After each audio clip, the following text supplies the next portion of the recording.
Alhamdulillah hamdan katsiran tayyiban barakan fi kama yuhibbu rabbuna wa yarda.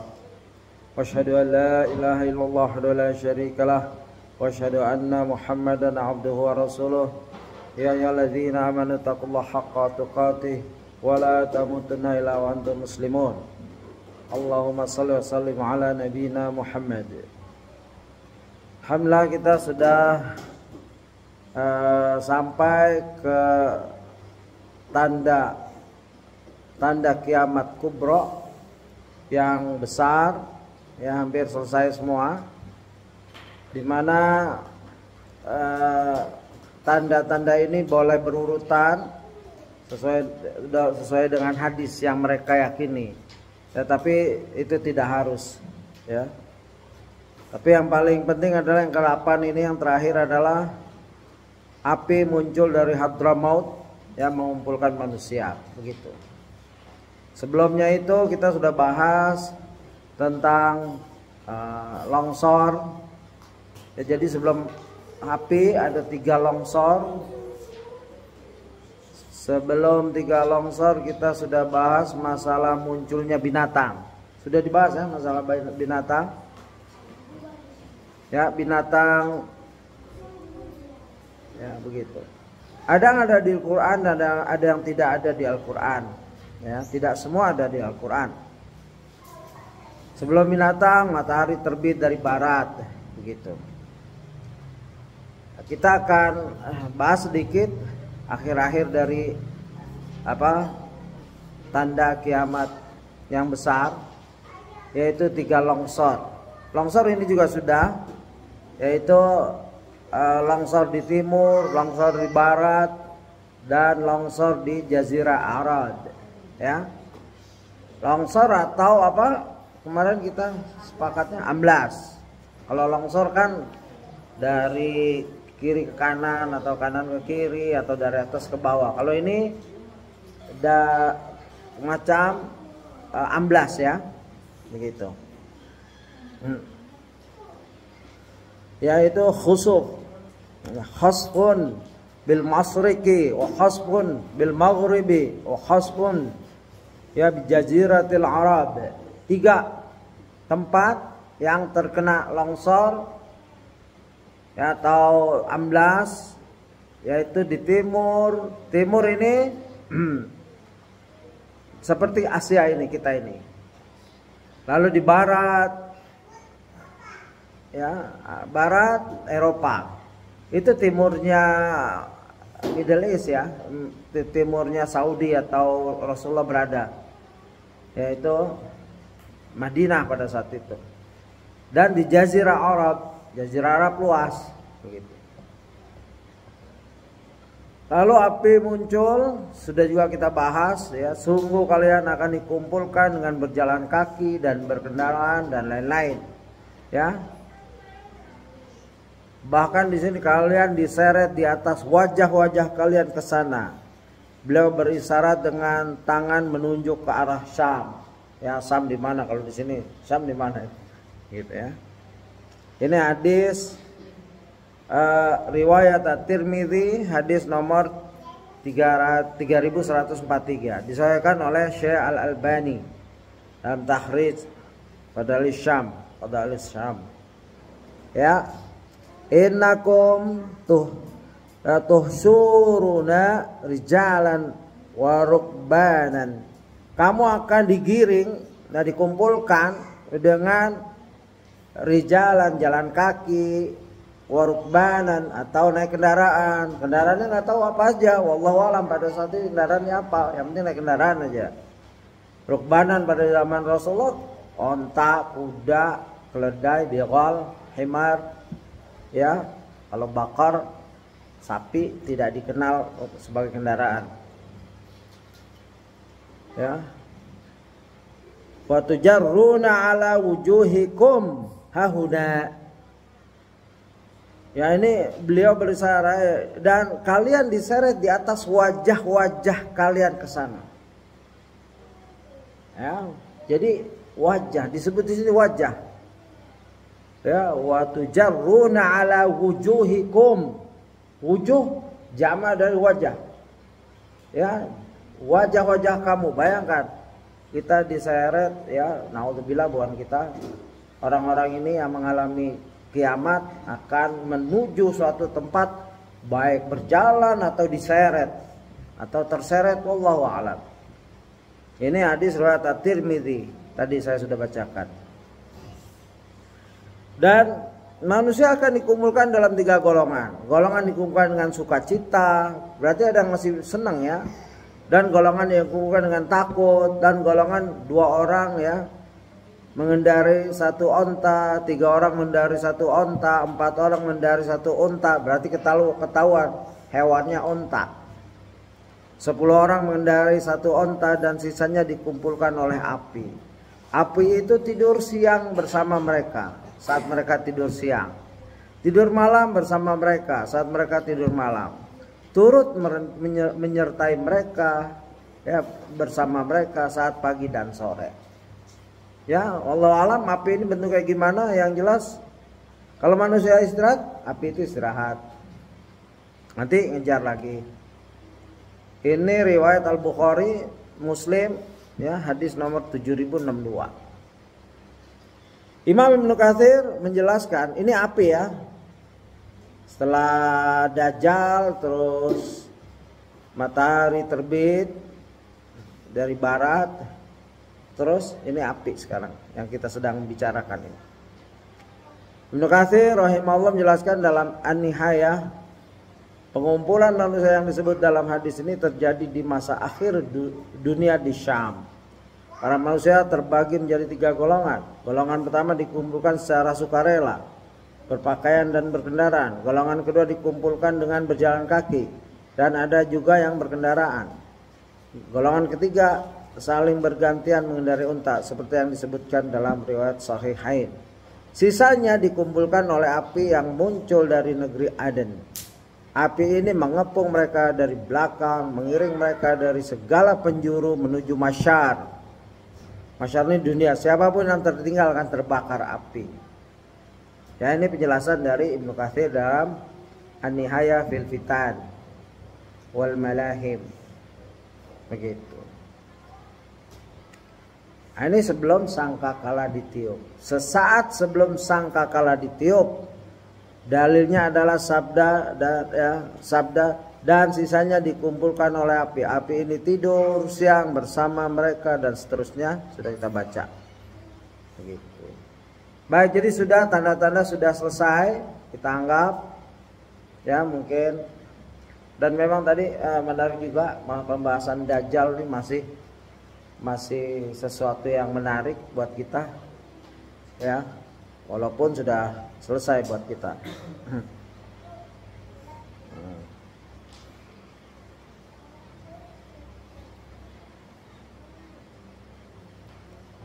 Bentar. Dan yang penting dalam hal ini kita wajib mengimani apa yang datang dari Quran dan Sunnah, ya, dan Quran dan Sunnah yang sahihah. Ya, jika ada keraguan, ya kita serahkan pada ulama yang ahli dalam babnya. Tidak boleh ngarang-ngarang. Ya. Pak Nafis bisa ada wifi nggak? Nggak bisa ya. Saya kehilangan tadi. Saya sudah siapin satu mati. Sebagai orang alim atau ulama begitu. Nah, itu yang saya belum dapatkan. Dia bahkan dikenal orang biasa terus taubat, mungkin kalau tadi saya dengar bahkan maksiat begitu ya. Nah, saya baru dengar itu, bukannya orang soleh ulama begitu yang saya dapatkan tadi, tapi saya mau cari hadisnya itu dan mau penjelasan di buku yang saya baca tidak ada itu ya. Mungkin beliau ambil dari buku lain ya. Baik, kita masuk pada kebangkitan. Ya, kebangkitan ini hal yang sudah dialami, maksudnya kiamat kecil, kiamat sugro sudah dialami oleh orang-orang yang wafat. Wafat, meninggal adalah kiamat kecil. Siapa saja yang wafat, maka dia sudah mengalami kiamat. Alhamdulillah kita belum. Ya, suatu saat kita mengalami kiamat. Jadi mereka ini sudah nunggu aja kerjaannya. Ada yang lagi nunggu tapi disiksa dengan dalam kubur. Ada yang lagi nunggu tapi diberi rezeki oleh Allah seperti para mujahid dan lain-lain, rasul, nabi, orang soleh, wali Allah, siddiqin, ya, begitu. Nah, ini kiamat yang masing-masing telah mengalaminya bagi orang yang telah wafat. Sedangkan kebangkitan yaitu wafat bersama, dan ini terkena pada orang-orang yang buruk saja, yang telah dijelaskan dalam penjelasan hadis Imam Mahdi dan turunnya Isa alaihissalam. Banyak hadis-hadis tentang Isa alaihissalam, ya, dimana kabarnya adalah Isa alaihissalam hidup 40 tahun. Pada saat itu orang makan delima, lalu bisa bernaung di kelopak delima itu. Habis dimakan buahnya, ya pokoknya makmur lah. Nggak ada yang mau menerima. Ya, zaman Imam Mahdi juga nggak ada orang menerima zakat. Ya, Baitul Mal penuh hartanya. Begitu. Nah, itu zaman kedamaian. Anak perempuan bermain-main dengan ular berbisa, singa bermain-main dengan anak-anak kita. Jadi itu situasi itu berlangsung pada saat Imam Mahdi dan Isa alaihissalam. Kebanyakan orang Kristen yang jujur dia akan masuk Islam karena tugasnya Isa alaihissalam adalah membunuh babi, hewan babi, dan menghancurkan salib. Ya, begitu. Tetapi yang bandel adalah orang-orang Yahudi. Karena orang Yahudi menunggu Dajjal. Mereka pengikut Dajjal kebanyakan. Di sini kita masuk permulaan kiamat, yaitu satu peniupan sangkakala. Apa itu sangkakala? Siapa yang meniup sangkakala? Kapan sangkakala ditiup? Berapa kali sangkakala ditiup? Dan berapa lama jeda waktu diantaranya? Siapa saja yang dikecualikan Allah tidak mati saat sangkakala ditiup? Ini pertanyaan semua ini, ya. Jadi apa itu sangkakala? Siapa yang meniupnya? Kapan sangkakala ditiup? Berapa kali ditiup? Dan berapa lama jedanya? Jadi bukan sekali, ya. Ada beberapa kali dan ada jedanya. Dan siapa saja yang dikecualikan Allah tidak mati. Jadi secara informasi hampir semua mati, tapi ada yang Allah kecualikan. Semua makhluk Allah mati, tapi ada selain Allah. Ya, begitu. Dulu kecil saya berpaham bahwa semua kecuali Allah.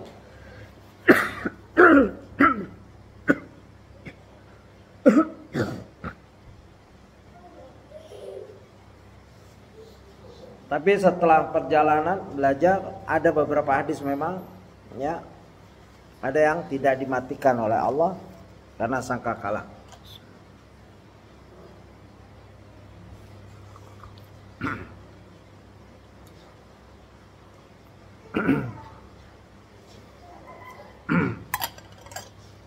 Yang penting siapa yang mati itu harus berdasarkan dalil, bukan khayalan, ya, bukan kira-kira, karena ini yang gaib.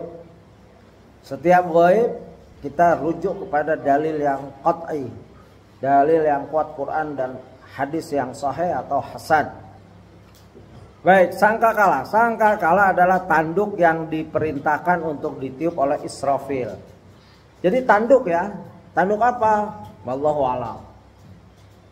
Gedenya semana belum dijelaskan. Ya, sangkakala atau trompet, ya, sangkakala lah, jangan trompet.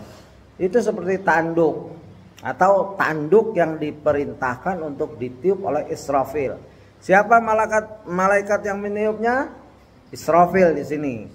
Dalil diriwayatkan dari Abdullah bin Amr bin Al-Ash radhiyallahu anhu. Ia berkata, seorang badui datang menghampiri Nabi sallallahu alaihi wasallam lalu bertanya, "Masur?" Qala qarnun yunfakhu fi. Ya, ini orang badui boleh bertanya, orang sahabat yang cerdas tidak boleh bertanya macam ini, takut mereka. Tapi orang badui karena dari kampung jauh, mungkin nggak jumpa Nabi lagi, ya maka diberi hak untuk bertanya hal-hal yang gaib seperti ini. Kalau sahabat takut nanya Nabi, menghormat, ya kasih kesempatan orang-orang pedusunan yang jarang jumpa Nabi. Nah, ini di sini jelasan seorang badui datang menghampiri Nabi sallallahu alaihi wasallam lalu bertanya, "Masur?" Qala qarnun yunfahu fi. Apa itu sangkakala? Beliau menjawab, Rasulullah SAW menjawab, tanduk yang ditiup. Ingat ya, ini riwayat Ahmad disahihkan oleh Syekh Al-Albani dalam Sahih Al-Jami hadis nomor 3757. Jadi sangkakala adalah tanduk. Qarnun, makanya Zulqarnain pemilik dua tanduk. Qarnain, Zulqarnain itu pemimpin raja yang hampir menguasai bumi sampai India.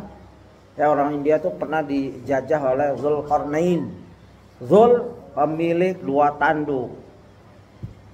Itu bukan Zulqarnain, itu seragam dia kalau berperang seperti itu. Tentang apa? Seperti dua tanduk seperti itu. Jadi qarn di sini sur adalah qarnun. Qarnun adalah tanduk. Dalil-dalil peniupan sangkakala dari Al-Qur'an, ya. A'udzubillahi minasyaitonirrajim. Wa yawma yunfakhu fis-suri wa fazi'a man fis samawati wa man fil ardi illa man syaa Allah wa kullun atauhu dakhirin. Surat An-Naml 87. Ya, wa yauma yunfakhu, dan ingatlah hari ketika ditiup. Yunfakhu ditiup. Fis-sur, yaitu apa? Sangkakala. Wa fazi'a man fis samawati, maka terkejutlah segala yang di langit. Ya, wa man fil ardi, dan segala yang di bumi. Illa man syaa Allah, ya. Begitu. Kecuali siapa yang dikehendaki Allah. Jadi Allah sendiri mengecualikan. Ada yang tidak terkejut. Ya. Di sini terjemahannya terkejut, ya. Begitu. Kecuali yang dikehendaki Allah. Ya. Wa qulun atauhu yadakhirin. Dan semua mereka datang menghadapnya dengan merendahkan diri. Semua makhluk Allah akan datang menghadap Allah dengan hina, dengan merendahkan diri. Dalam surat An-Naml ayat 87. Itu satu ayat. Kedua dalam surat Zumar ayat 68. Wa nufikha fis suri fasa'iqa man fis samawati wa man fil ardi illa man syaa Allah. Summa nufikha fihi ukhra fa idza hum qiyamun yanzurun. Dan ditiuplah sangkakala, maka matilah siapa yang di langit dan di bumi, kecuali siapa yang dikehendaki Allah. Kemudian ditiup sangkakala itu sekali lagi, maka tiba-tiba mereka berdiri menunggu putusan masing-masing. Jadi pertama ditiup mati semua, kecuali yang Allah kehendaki, artinya ada yang tidak mati. Ditiup kedua bangkit. Begitu. Ya, itu dari ayat semua. Kalau sangkakala ada ayatnya. Dajjal tidak ada di Quran. Tapi ada ulama menjelaskan ini maksudnya Dajjal. Tidak disebut namanya, tapi sifatnya atau perbuatannya. Imam Ibnu Katsir rahimahullah menafsirkan, Allah menyampaikan berita tentang huru hara saat sangkakala ditiup, seperti yang disebutkan dalam hadis. Sangkakala adalah tanduk yang ditiup, dan disebutkan dalam hadis tentang sangkakala yang meniup adalah malaikat Israfil atas perintah Allah. Israfil meniup sekali dan memanjangkan tiupan. Tiupannya panjang ya. Ya, itulah tiupan yang mengejutkan semua makhluk. Ini terjadi di akhir usia dunia saat kiamat terjadi dan menimpa manusia-manusia jahat yang masih hidup. Jadi yang tertimpa itu manusia jahat yang masih hidup. Dan seburuk-buruk manusia adalah yang mengalami kiamat, yaitu ini. Semua yang ada di langit dan di bumi terkejut, kecuali yang dikehendaki Allah untuk tidak terkejut. Ya, ini penjelasan Ibnu Katsir. Dalil sunnah diriwayatkan dari Abu Sa'id Al-Khudri radhiyallahu, ia berkata, Rasulullah SAW bersabda, "Kaifa an amu wa sahibul qarni."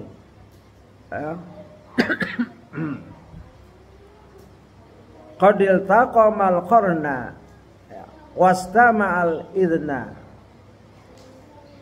mata yu'maru bin nafhi fayanfukhu. Ya. Bagaimana aku bisa senang-senang sementara malaikat pemilik sangkakala, malaikat pemilik sangkakala ini biasa orang Arab atau bahasa Arab atau Quran, wasahib, sahib itu pemilik, ya, yang akan siap meniup, yaitu Israfil. Kalau hadis tadi Israfil, penjelasan awal.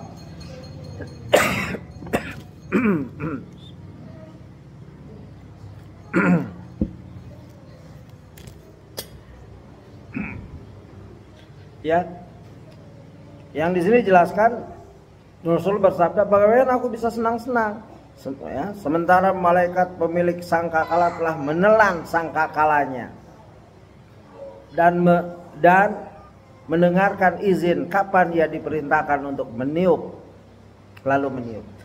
Jadi sangkakala atau tanduk itu, korn itu sudah masuk ke mulut Israfil. Bukan masih begini, udah masuk. Sambil lihat arsy, sambil ngelihat arsy, sambil nunggu aba-aba. Ya, kalau muazin kan nunggu aba-abanya imam, yang sunat itu imam. Kalau imamnya bilang salu, ya, akhirul salat, muazin langsung Allahu Akbar begitu. Kalau sekarang karena dia teratur pakai ini boleh, ya, kayak timer. Kalau Israfil sudah masukkan sangkakala di mulutnya, ya, pemilik sangkakala telah menelan sangkakala dan mendengarkan izin kapan dia diperintahkan untuk meniup, lalu meniup. Ya, tinggal nunggu perintah. Sepertinya hal itu memberatkan para sahabat. Ya, sahabat takut. Jadi berat rasa, ya, dadanya. Sahabat itu paling menjiwai kalau dengar hadis. Apalagi yang membacakan hadis orang yang paling tahu tentang gaib dalam segi manusia dari Allah. Ya, Allah membuka hal-hal gaib kepada Rasulullah melalui Jibril, kadang-kala langsung begitu. Ya, makanya hadis yang sahih, kita lihat nanti hadisnya, itu adalah wahyu dari Allah. Ini hadisnya riwayat At-Tirmidzi, disahihkan oleh Syekh Al-Albani dalam Sahih Al-Jami'. Berarti sahih, bisa dipercaya. Ya, bukan hayalan. Ya. Maka para sahabat, ya Rasulullah, sangat berat. Ya. Lalu Rasulullah bersabda pada mereka, ucapkan, ya. Apa ucapkan? Nah, ini kita karena dapat bocoran seperti ini, jadi aslinya dapat hadis seperti ini, amalkan. Ya. Hadis ini diamalkan. Apa? Maka para sahabat diperintahkan baca zikir. Hasbunallah wa ni'mal wakil. Hasbunallah wa ni'mal wakil. Dan ini kita amalkan yang dengar nih. Mungkin sudah dengar, ya kalau belum dengar ya dari sekarang nih, sejak dengar hafalkan. Ya mudah-mudahan nggak ngalamin kiamat. Hasbunallah wa ni'mal wakil. Begitu. Ya. Hasbunallah, cukuplah Allah yang memenuhi semua keperluan kami. Dan ia adalah sebaik-baik yang diserai urusan. Al-wakil, diserai urusan. Ini kita nggak tahu nih urusan ini nih, urusan sangkakala kita nggak tahu. Sudah doanya ini aja. Hasbunallah wa ni'mal wakil. Hasbunallah wa ni'mal wakil. Ni'mal itu sebaik-baik ya. Ni'mal abdu hadza, sebaik-baik pemuda ini, begitu kalau bahasa Arab istilahnya gitu. Ya, ni'mal bid'ah hadza, kata Umar bin Khattab. Sebaik-baik bid'ah, bid'ah dalam arti lughah, bukan mengada-ngada, bukan. Tarawih udah ada sejak Rasulullah mimpin sholat tarawih. Cuman dihentikan karena takut wajib. Karena Al-Quran masih turun. Maka dihidupkan lagi oleh Umar karena orang sholat berpencar-pencar. Maka ni'mal bid'ah hadza, itu lughawi. Artinya Rasulullah meninggal, pernah ada, lalu dihidupkan lagi oleh Umar. Nah ini ni'mal wakil, sebaik-baik wakil. Wakil bahasa Indonesia sudah, dia mewakili saya. Banyak sekali bahasa Indonesia yang diambil dari bahasa Arab. Nah, ini saya mau ngomong sedikit tentang bahasa Arab. Belum lama saya melihat video bagus sekali, seorang profesor dari Sudan. Dia ceramah tentang keagungan bahasa Arab. Dia jago bahasa Arab, bahasa Inggris, ya, bahasa Prancis. Profesor ya, profesor lugawi. Jadi dijelaskan bahasa Arab itu bahasa yang mulia sekali, nggak ada di bawah. Ada pernah saya baca juga tulisan nomor 1 itu dari semua ahli bahasa kumpul lalu menentukan di dunia ini bahasa yang paling agung apa? Bahasa Arab. Kedua nggak ada, ketiga nggak ada, keempat nggak ada, terus baru mungkin bahasa yang lainnya. Jadi kita bersyukur dikenalkan Allah dengan bahasa Arab, walaupun mungkin diantara kita lambat, ya belum pernah belajar. Kalau yang belum pernah belajar wajib belajar. Imam Asy-Syafi'i mewajibkan umat Islam belajar bahasa Arab. Umar bin Khattab juga. Ya. Dan mari kita belajar sama-sama terus sampai mati, sampai hayat di kandung badan. Nah, sampai meninggal. Selagi hayat di kandung badan, selagi roh, maksudnya bahasa Indonesia itu bagus sekali. Selagi hayat di kandung badan belajar bahasa Arab. Sampai kapan? Wallahu a'lam. Bisanya nggak bisa nggak apa-apa. Ya, nggak bisa nggak apa-apa. Belajar itu wajib. Ya, karena nikmat kalau bisa bahasa Arab. Ya, begitu. Banyak sudah di YouTube, di ini sudah banyak bahasa Arab. Di Google sudah banyak, bukunya bisa di-download, ustadznya bisa didengarkan, ya, gitu ya. Mudah-mudahan di sini ada klub-klub yang belajar bahasa Arab terus. Kurang-kurangnya itu Quran, masa nggak cinta Quran? Quran dalam bahasa Arab, ya, gitu. Itu boleh diamalkan. Riwayat At-Tirmidzi disahkan oleh Syekh Al-Albani dalam Sahih Al-Jami' hadis 4592. Kalau diantara antum, kalau saya kasih ini mau selidiki silakan. Saya belum sempat nyelidiki, ya, karena untuk menyelidiki ini perlu kitab-kitab, waktu yang panjang. Saya hanya percaya kepada penyusun kitab ini, ya. Jadi kalau dia salah ya saya salah. Tapi kan ada rekamannya. Anda bilang misalkan, Ustadz kemarin salah itu, hadisnya nggak ada di sini.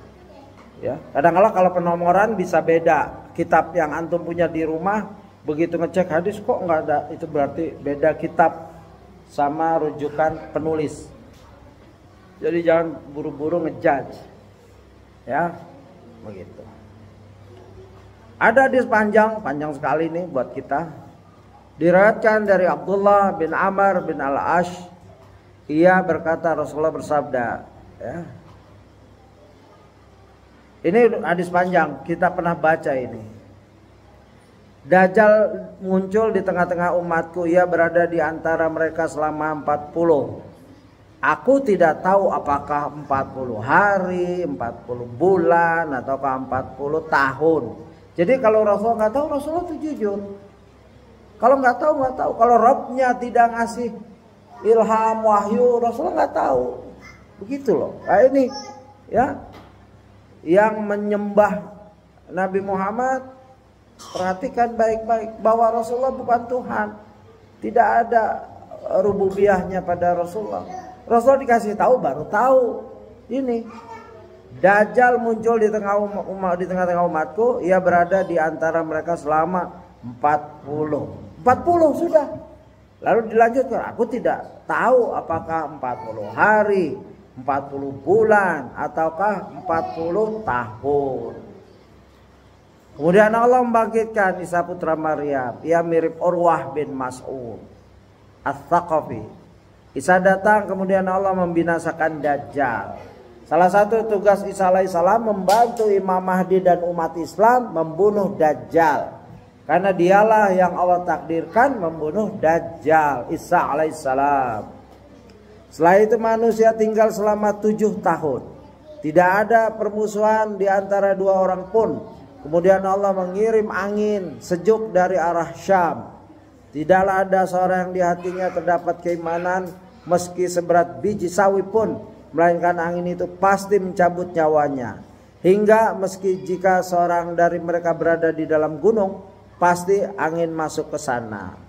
Abdullah bin Amr bin Al-Ash berkata, aku mendengarnya dari Rasulullah SAW, dan yang tersisa adalah manusia-manusia jahat. Otak mereka seperti burung dan akhlak mereka seperti hewan buas, saling memusuhi dan berlaku zalim. Mereka tidak mengenal kebaikan dan tidak mengingkari kemungkaran. Ciri-cirinya adalah kebaikan gak kenal, ada kemungkaran gak diingkari. Ini ciri-ciri yang buruk jika ada pada diri seorang. Ada orang gak mengingkari kebenaran, gak baik, tapi kalau ada kejahatan dia juga gak senang. Ada orang kayak gitu. Tapi kalau ini sudah dia tidak baik dan tidak mengingkari kemungkaran. Kemudian setan mendatangi mereka dalam wujud lain, lalu berkata, ikutilah aku. Setan memerintahkan mereka menyembah berhala. Mereka pun menyembahnya.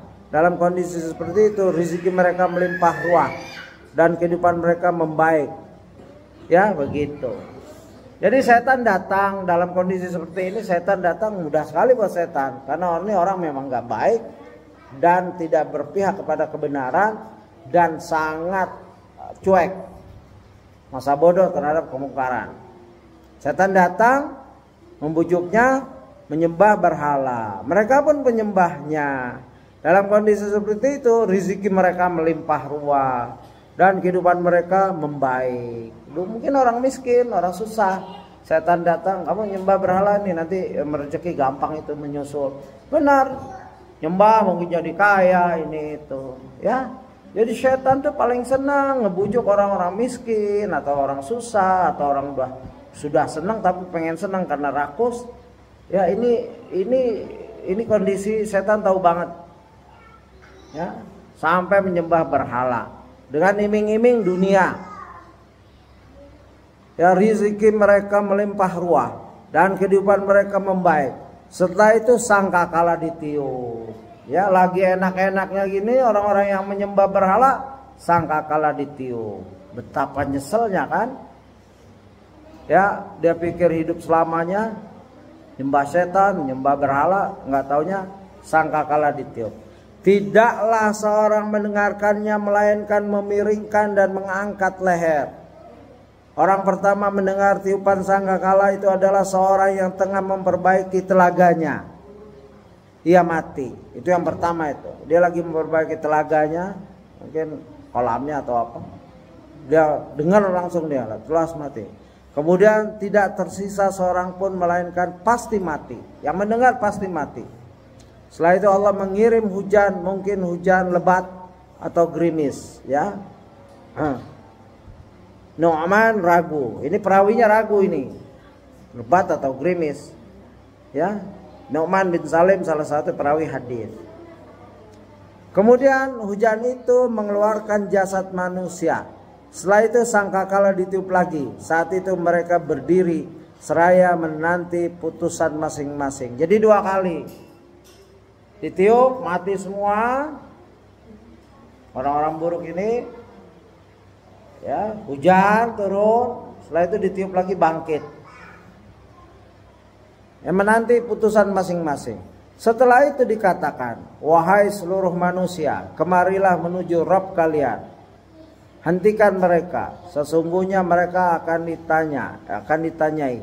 Kemudian dikatakan, keluarkan utusan neraka. Ada yang bertanya, berapa? Dijawab, dari setiap 1999 diantaranya masuk neraka. Saat itulah anak-anak mengeluarkan uban, dan pada hari itu betis disingkap, ya. Ini hari yang dahsyat, ya. Anak-anak beruban. Kalau sekarang kalau ada anak beruban itu punya genetik atau penyakit, ya, nggak normal, ya. Tapi saya punya teman, sejak saya jumpa dia sudah beruban, tapi sedikit saja, ya. Ada yang karena kimia, mungkin kerja di kimia farma atau di farmasi, efek obat mungkin. Jadi lalu di sini ada hari itu betis disingkap. Dalam udah zuhur, ada ini ya, isya. Taib. Sudah isya, ya. Oke.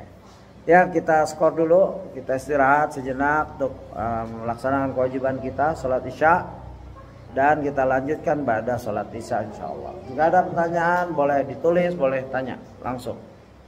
Demikian, subhanakallahumma bihamdika asyhadu an la ilaha illa anta astaghfiruka wa atubu ilaik. Assalamualaikum warahmatullahi wabarakatuh.